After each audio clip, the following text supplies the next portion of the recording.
हाँ तो यार अब हमारा आ जाता है हम प्रोग्राम 6.2 पे, दैट इज 6.2 बोल रहा है, फिर 6 का सेकंड पार्ट। ठीक है, यहाँ पे है हमारा program to print the positive difference of two numbers. भाई भैया पॉजिटिव डिफरेंस क्या होता है? अब यार मान लो मैंने आपसे बोला कि मुझे 65 और 10 के बीच में डिफरेंस बताओ, तो आप बोल दोगे कि 65 और 10 के बीच में 55 का डिफरेंस है। बट यहीं पे मैंने बोला कि आपसे मान लेते हैं कि 10 माइनस 65 बोला। अब 10 माइनस 65 यार ऑब्वियस सी बात है 55 होगा, बट वो माइनस में चले जाएगा। अब ऐसे केसेस में हमें माइनस नहीं चाहिए, हमें चाहिए पॉजिटिव डिफरेंस, यानी कि डिफरेंस तो बताए बट हमारे में साइन वो इंक्लूड ना करो, एक टाइप से स्केलर क्वांटिटी चाहिए। ठीक है, साइंस वाले समझ जाएंगे, स्केलर क्वांटिटी चाहिए हमें, वेक्टर नहीं चाहिए, हमें डायरेक्शन नहीं चाहिए इसके साथ, सिर्फ और सिर्फ उसका मैग्नीट्यूड चाहिए हमें। तो ऐसे केस में आप कर क्या कर सकते हैं, आपको यहाँ पे यूज करना है इफ का। अब देखो यार इफ स्टेटमेंट मैंने ऑलरेडी पढ़ा रखा है फ्लो ऑफ कंट्रोल में, अगर आपने पढ़ा होगा तो फिर बहुत ईजी होगा। तो करना क्या है, सिर्फ और सिर्फ इफ का यूज करना है। अब देखो खुद से ही सोचते हैं, अगर हमें ऐसे ही करना होता, अब मान लो नंबर 1 में यूजर कुछ भी ले सकता है, ये नंबर 2 में भी यूजर कुछ भी ले सकता है। अब यूजर को इतना थोड़ी ध्यान रहेगा कि भाई मुझे नंबर 1 में कैपिटल ज्यादा बड़ी वैल्यू लेनी है, नंबर 2 में छोटी वैल्यू लेनी है। वो अपने हिसाब से कभी भी कुछ भी कर सकता है, हो सकता है नंबर 1 में बड़ी वैल्यू ले, हो सकता है नंबर 2 में बड़ी वैल्यू ले।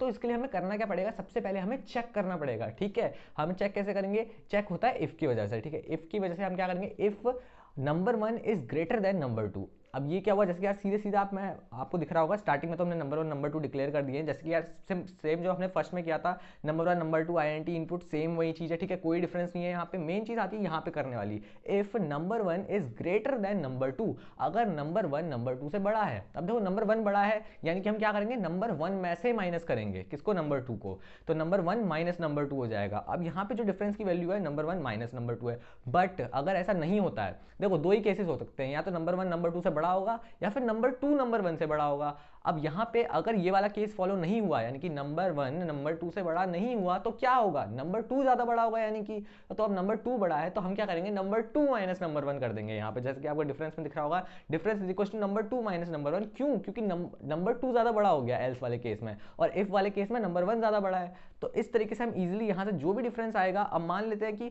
लेट सपोज एक कंडीशन ले लेते हैं कि नंबर 1 हमने क्या रखा है, नंबर 1 10 है और नंबर 2 हमारा 5 है। अब देखो नंबर 1 10 है तो अब सबसे पहले वो चेक करेगा if number 1 is greater than number 2। Number 1 10 है, 10 तो 5 से बड़ा होता है, तो हमारी इफ वाली कंडीशन ही सही हो गई, पहली वाली इफ वाली कंडीशन सही हो गई। तो डिफरेंस की वैल्यू क्या हो गई हमारी, diff is equal to number 1 minus number 2, यानी कि नंबर 1 से नंबर 2 माइनस हो जाएगा, यानी कि 10 minus 5 that is 5। Okay done. अब यहाँ पे जो एल्स वाला केस है ना पूरा खत्म हो गया, जरूरत ही नहीं है। अगर आपका इफ वाला केस राइट हो जाता है तो एल्स वाले केस में जाने की जरूरत नहीं है, आप सीधा उसी को ही प्रोसीड कर दो आगे। बट अगर इफ वाला केस गलत हो जाता है तो उस केस में आपको एल्स पे जाना पड़ता है। जैसे कि यहाँ पे इफ वाला केस सही था, अब मैं एक और कंडीशन लेता हूँ कि नंबर 1 की वैल्यू इस बार 5 है और नंबर 2 की वैल्यू 10 है, तो इस बार बड़ा कौन सा है, नंबर 2 है। तो नंबर 2 बड़ा है तो इसलिए आप पहली वाली कंडीशन देखेंगे, नंबर 1 बड़ा है क्या नंबर 2 से, तो नहीं है बिल्कुल भी, नंबर 2 बड़ा है, नंबर 1 बड़ा नहीं है। तो आप एल्स में चले जाओगे। एल्स में आप क्या करोगे, एल्स में देखो यार, अब भैया एल्स में कोई कंडीशन क्यों नहीं है, देखो कभी भी एल्स में कोई कंडीशन नहीं होती है। एल्स का क्या मतलब होता है कि ऊपर वाली अगर कोई भी कंडीशन फॉलो नहीं हो रही है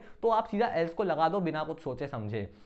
ठीक है, तो यहाँ पे ऊपर वाली इफ वाली कंडीशन फॉलो नहीं हो रही, तो इफ वाली कंडीशन के अलावा जब जब वो फॉलो नहीं हो रही है उसके टाइम पे हम एल्स वाली को फॉलो करेंगे। एल्स वाली क्या है, difference is equal to number 2 minus number 1। Number 2 क्या था इस केस में, हमारा नंबर 2 था 10, तो 10 माइनस 5 दैट इज अल्टीमेटली 5। इस बार भी डिफरेंस पॉजिटिव आया।